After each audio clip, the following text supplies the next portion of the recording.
Bismillahirrahmanirrahim. Assalamualaikum warahmatullahi wabarakatuh. Perkenalkan, saya Kurniati dengan NIM 20700122027 akan memaparkan 6 jenis materi dari mata kuliah Psikologi Perkembangan untuk mengikuti jadwal ujian tengah semester. Langsung saja, materi pertama, konsep dasar psikologi. Mendengar kata psikologi, dapat diketahui bahwa kata tersebut berasal dari kata Yunani yang merupakan gabungan dari kata psiki dan logos, di mana kata psiki berarti jiwa dan logos berarti ilmu. Maka psikologi adalah ilmu jiwa atau ilmu tentang pengetahuan tingkah laku, baik itu pada manusia maupun hewan, yang bisa dilihat dari perilaku dan aktivitas masing-masing. Jika dilihat dari objeknya, psikologi terbagi menjadi dua, yaitu objek material yang bersifat umum dan objek formal yang bersifat khusus. Psikologi umum mempelajari tentang perilaku manusia yang tercermin dari diri setiap individu. Psikologi khusus mempelajari bentuk kekhususan dari aktivitas manusia. Psikologi khusus terbagi menjadi 11, yaitu psikologi konseling, eksperimen, perkembangan, sosial, pribadi, kesehatan, komunikasi, sekolah dan pendidikan, industri dan organisasi, lingkungan, serta lintas budaya.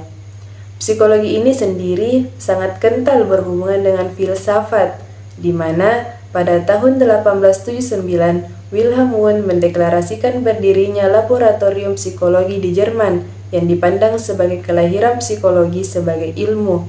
Psikologi sendiri telah dikenal sejak zaman Aristoteles sebagai ilmu jiwa, yaitu ilmu untuk kekuatan hidup. Materi 2. Ruang lingkup, tugas, metode penyelidikan, dan hubungan psikologi dengan ilmu lain. Ruang lingkup psikologi terbagi menjadi dua, yaitu psikologi umum dan khusus. Psikologi juga memiliki tugas-tugas tertentu seperti mengadakan deskripsi, menerangkan keadaan, menyusun teori, membuat prediksi, dan mengendalikan atau mengatur peristiwa. Ilmu psikologi juga memiliki metode penelitian, karena ini berguna untuk mengumpulkan dan mencari data. Adapun metodenya yaitu metode eksperimen, metode observasi, metode survei, metode tes, dan metode riwayat kasus. Dilihat dari sejarah, psikologi sangat berkaitan dengan ilmu-ilmu lainnya karena sangat berguna dan dapat membantu ilmu lainnya, terutama yang menyangkut tentang manusia. Ilmu yang berhubungan dengan psikologi diantaranya berhubungan dengan ilmu sosiologi, ekonomi, biologi, ilmu hukum, ilmu pengetahuan alam, ilmu politik, filsafat, ilmu kedokteran, pedagogik, dan ilmu agama. Materi ketiga, gejala kognitif yang meliputi persepsi, bayangan, dan fantasi. Ahli psikologi menggunakan istilah kognisi atau kognitif untuk menjelaskan aktivitas mental yang berhubungan dengan persepsi, pikiran, ingatan, dan juga pengolahan informasi. Adapun gangguan kognitif berdampak pada cedera otot, penyebab yang tidak pasti, penyalahgunaan zat, dan pengamatan. Gejala utamanya seperti kesulitan mengingat fakta, pengalaman, informasi, dan rincian. Persepsi berasal dari kata perception yang berarti penglihatan, tanggapan, atau daya memahami. Persepsi merupakan suatu proses yang didahului penginderaan, yaitu suatu stimulus yang diterima oleh individu melalui alat reseptor atau indera. Faktor yang mempengaruhi persepsi ada dua faktor, yaitu faktor internal atau dari dalam dan faktor eksternal atau dari luar. Bayangan. Istilah bayangan sering pula disebut dengan istilah tanggapan, di mana manusia mempunyai kemampuan lain di samping persepsi, yaitu kemampuan membayangkan atau menanggapi. Fantasi. Fantasi merupakan suatu daya jiwa yang dapat membentuk tanggapan baru berdasarkan tanggapan yang ada, dan faktornya yaitu kurang menggunakan waktu kosong, harapan yang tinggi, sulit memecahkan masalah, pribadi yang lemah, pesimis, kesibukan yang tidak menentu, serta perkara asmara. Materi keempat, gejala kognitif yang meliputi berpikir, ingatan, dan intelijensi. Psikologi kognitif didefinisikan sebagai studi tentang kognisi, di mana studi ini membahas tentang bagaimana manusia memahami, belajar, mengingat, dan berpikir tentang suatu informasi. Adapun gejala kognitif yaitu meliputi 3 hal. 1.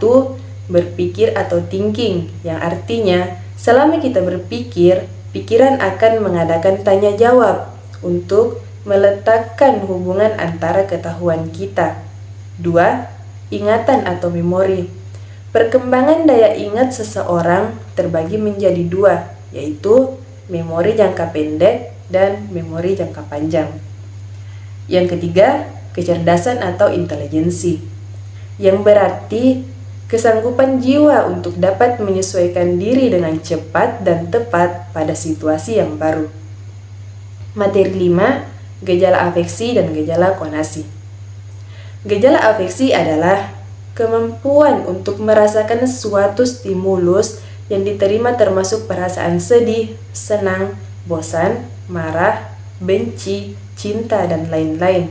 Komponen kebutuhan afeksi yaitu kebutuhan untuk dicintai dan disukai, di mana komponennya mencakup perhatian, rasa hormat, tanggung jawab, dan pemahaman.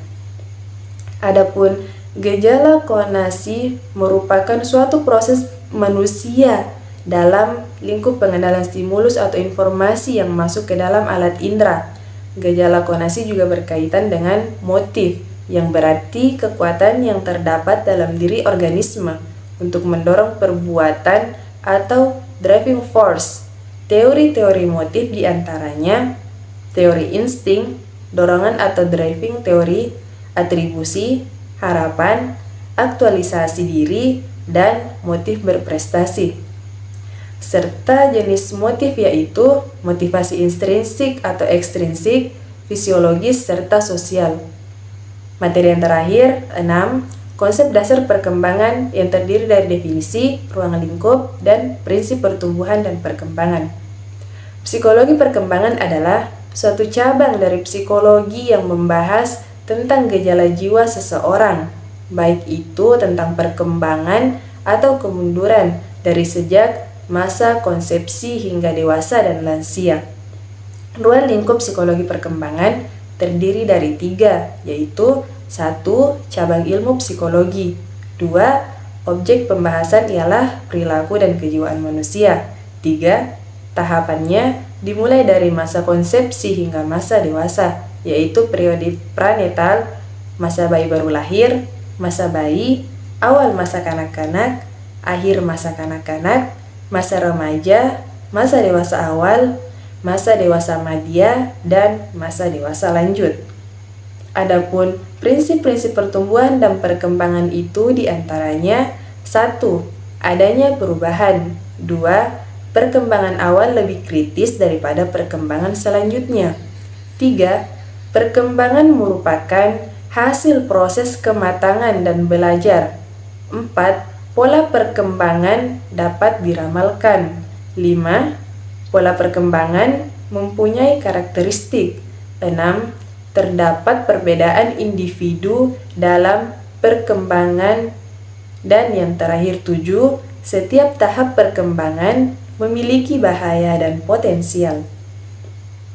Mungkin cukup sekian, dan inilah pemaparan pengetahuan yang saya pahami pada ke-6 jenis materi dari mata kuliah Psikologi Perkembangan. Terima kasih.